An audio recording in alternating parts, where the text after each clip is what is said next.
Good morning, नमस्कार, सत श्री अकाल, अस्सलाम वालेकुम।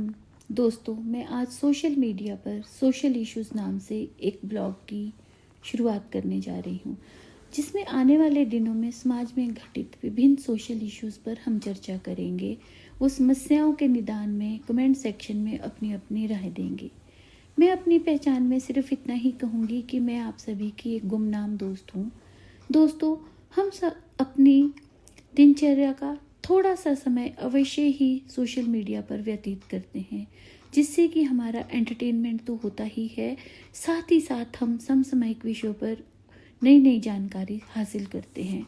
मैं भी पिछले 2-3 वर्षों से लगातार सोशल मीडिया से जुड़ी हूँ और बहुत से मुद्दों पर, बहुत से इश्यूज़ पर मैं आए दिन नई नई बातें सुनती हूँ, वो देखती हूँ।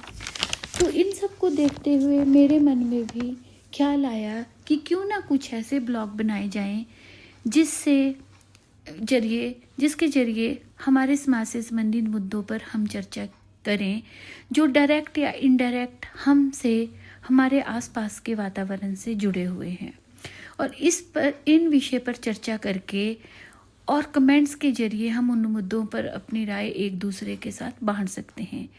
आज हम जिस विषय पर चर्चा करेंगे वह है हमारे यंग बच्चों पर घरेलू व सामाजिक परिस्थितियों का मानसिक रूप से कितना असर हो रहा है। इस चर्चा की शुरुआत हाल ही में उजागर हुए मिस्टर अभय सिंह के जीवन से संबंधित है, जिन्होंने IIT बॉम्बे से स्पेस इंजीनियरिंग में पढ़ाई की और घरेलू और सामाजिक परिवेश में अपने को ना ढाल सकने के कारण उन्होंने सन्यासी का जीवन अपना लिया। आज के विषय में अभय सिंह जी पर चर्चा करना नहीं है, बल्कि उनके माध्यम से ये पता लगाना है कि घरेलू और समाज में घटित हो रही घटनाएं हमारे युवा वर्ग की मनोस्थिति पर किस तरह से और कितनी हावी हो रही है। क्या सच में हमारे घरों में क्या इस तरह की कुछ बातें या कुछ घटनाएं या हमारे आसपास के परिवेश में ऐसी घटनाएं घटित होती हैं जो लंबे समय तक हमारे यूथ के दिमाग पर हावी रहती हैं?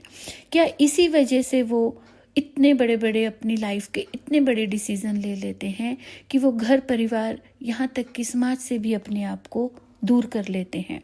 जहाँ तक अभय सिंह जी की बात, हम इस मुद्दे से रिलेट करके चल रहे हैं, तो वहाँ पर जहाँ आज का युवा वर्ग अध्यात्म और साइंस को अलग अलग रख कर देखता है, वहीं पर अभय सिंह जी अध्यात्म और साइंस को साथ लेकर चलने की बात करते हैं। तो ये एक बहुत बड़ी बात है जो कि संसार में एक पॉजिटिविटी को लेकर आया है। लेकिन साथ ही साथ हमें इस विषय पर भी चर्चा करनी चाहिए कि रोज़मर्रा के जीवन में ऐसी कौन सी घटनाएं हैं या ऐसी कौन सी बातें हैं या ऐसी कौन सी परिस्थितियां हैं जो इस युवा वर्ग पर बहुत ज़्यादा असर डाल रही हैं।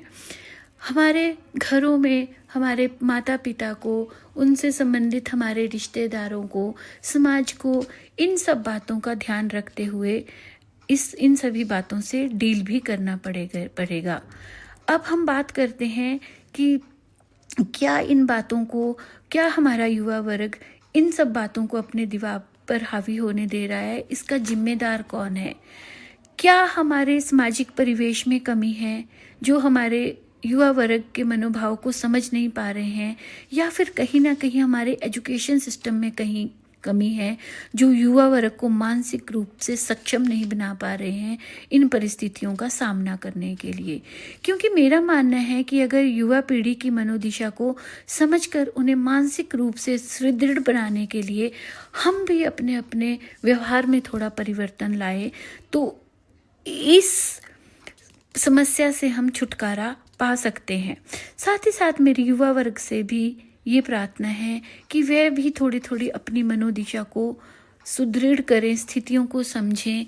इस तरह की छोटी मोटी बातें हर परिवार में होती हैं और हम अपने पे ध्यान दें। साथ ही साथ इस बात को भी सोचें कि हमारे घर परिवार, हमारे माँ बाप, हमारे समाज को भी युवा पीढ़ी से बहुत सी एक्सपेक्टेशंस हैं, बहुत सी उनसे उम्मीदें हैं ताकि वो उनकी भविष्य में देखभाल करें, देखें, समाज को और घर परिवार को साथ लेके चलें।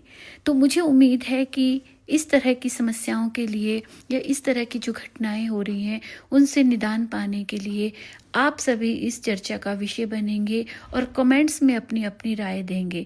कहीं ना कहीं हम सभी इस तरह की समस्याओं से जुड़े हुए हैं और जब हम अपनी अपनी राय देंगे तो कहीं ना कहीं हम जरूर एक दूसरे के मनोभाव को समझेंगे और समझने की कोशिश भी करेंगे। आशा करती हूँ कि इन समस्याओं पर आप खुलकर अपने ओपिनियन कमेंट सेक्शन में रखेंगे। ऐसे ही और वीडियोस और समस्याओं पर चर्चा करेंगे आने वाले सेशंस में। धन्यवाद।